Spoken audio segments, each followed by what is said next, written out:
much, Cressida. I think Hello, it's everyone. 70% Hope of the the lunch time, is lovely. depending on the and context, but it's everywhere. Everywhere. Oh, So you're whatever cold. you decide. It's happy, So it's I have stressful, been given a hard task to kind of consolidate three important areas. First, recovery,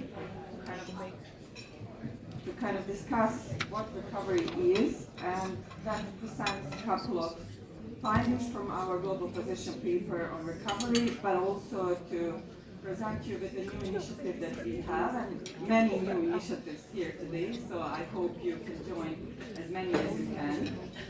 But first of all, I wanted to thank Amy and the Drug Free America team, as well as WFAP team, for joining us and joining forces today and providing this platform for everybody to network and to hear more about everything that has been going on. So, first, a little bit about the Recovered Users Network. We were established, now 12 years ago with 63 member organizations and researchers and advocates for recovery. And we aim to provide a political voice for people in recovery and recovery organizations, and to enable them to participate meaningfully into the political eras, and also provide the movement with the national UN and EU voices and embedding recovery in recovery-oriented systems of care. So I shamelessly stole this slide from my colleague David West, and I'm admitting it publicly. So for too long, addiction has really been treated as an acute illness. And one that is managed actually in the specialist clinic, away from the communities, away from families, and where people live and work. So recovery kind of challenges this outdated model, and we want to shift the focus from expert-patient paradigm to more of a partnership model, and recognizing the sustainable recovery and strength-based models to be built on strength and not depth. And also, we have changed kind of the location of the movement and not focusing on the clinics and, church basements, but bringing recovery into the wider community. And recovery is really a social process, a process of learning, and the assumption cannot be that recovery somehow happens in people's heads and bodies and not in the communities and among and between people.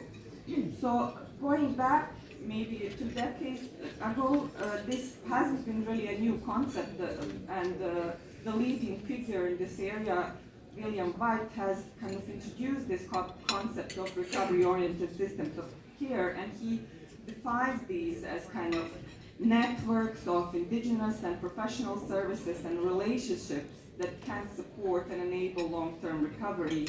And kind of these policies need to be in a larger culture and the community. So I just wanted to repeat a couple of statistics that all of us have been repeating for many, many years, and that is that recovery is possible, and that almost 60% of people who have lifetime substance use disorders eventually do recover.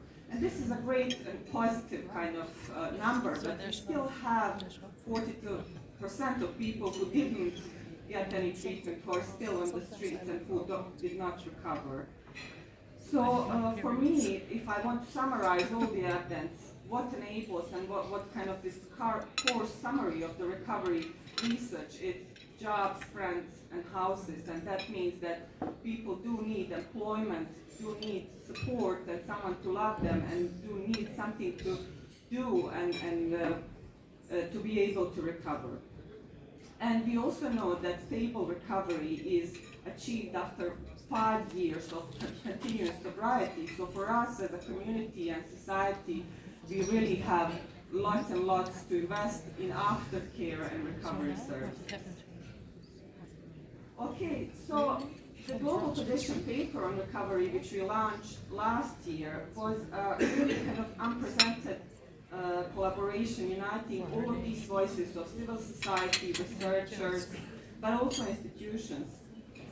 And we created kind of the paper based on the research. So it wasn't just, let's get together and create a paper and publish it. So we did the survey among all of our networks, researchers, and civil society, policymakers who are here today as well, so thank you for participating. And we created common ground, so four kind of main areas, 3 pillars of recovery, and recommendations for action. So our approach was actually to kind of unite the voices, to enable raising awareness about the importance of investing in recovery, but also to kind of influence the policies and practices around recovery.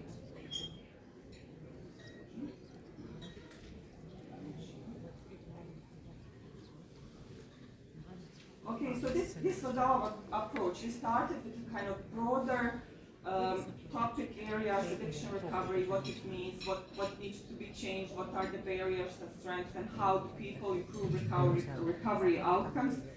And we kind of narrowed down all of this to reflect the common ground of every organization and every research institute that provided the feedback. So what we published is actually what people were agreeing on, and not the ideologies that really are there in every area. So a little bit about the pillars, and I will just briefly go through them. Recovery is really a strength-based process or a model, and we need to leverage all the strengths to improve the recovery outcomes. So we found that the key approach is actually to kind of improve the recovery capital and resources that people can draw upon to maintain and sustain recovery. But also this framework goes beyond the traditional models, and it calls for policy alignments to kind of improve employment, to improve education, housing, and healthcare systems. But of course, recovery is not without challenges, and our second pillar was around the barriers to recovery, such as stigma, discrimination, the lack of access to critical services, housing, employment again, but also recognizing that treating addiction is also about kind of addressing and assessing the social and economic obstacles to improve the life of people. And in the end, we kind of group all of the things that were related to the systemic change, and the pillar 3 is around recovery-oriented systems of care, and that it requires personal pathways, peer and community approaches, evidence-based approaches.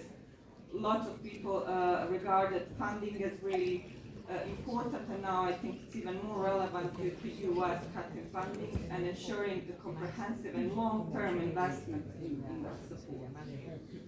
So, this is really exciting because from this paper we have also seen that we cannot move forward with recovery if we don't include the families. Addiction affects the entire family, and therefore recovery should be a form of, I would say, post-traumatic growth for the family, because everyone is affected about family members' addiction, and that's really important to address. So one of the most significant outcomes of the global position paper on recovery was actually recognizing that this is not an individual journey, and therefore we established a global alliance for families in recovery, and this is the official launch to the UN of this network. So,